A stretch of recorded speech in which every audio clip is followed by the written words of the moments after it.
Sa patuloy na operasyon ng pambansang pulisya kontra kriminalidad, arestado ang isang most wanted person na may 7 counts of qualified rape sa Binangonan, Rizal. Ang balitang ito ay mula kay Patrolwoman Jevie Marie Famoso. Ng mga tauhan ng Binangonan Municipal Police Station ang isa sa mga most wanted person sa rehiyon matapos isagawa ang isang operasyon sa Barangay Kalinawan, Binangonan, Rizal.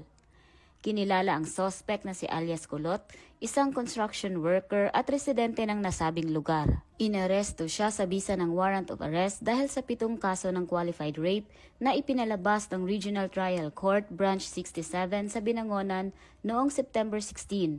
Wala ring piyansa ang inirekomenda para sa kanyang pansamantalang paglaya. Ayon sa pulisya, ang operasyon ay bahagi ng Manhunt Charlie o Plan Saliksik na konektado sa pinaigting na kampanya ng PNP sa ilalim ng Simultaneous Anti-Criminality Law Enforcement Operation o sa CLEO.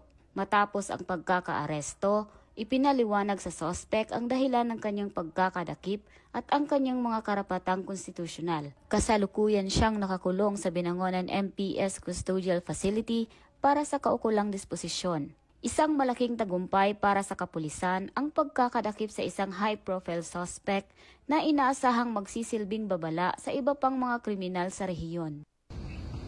Mula dito sa Calabarzon, ako ang inyong Police News Network Correspondent, Patrolwoman Jevie Marie Famoso, alagad ng batas, tagataguyod ng balitang pulis.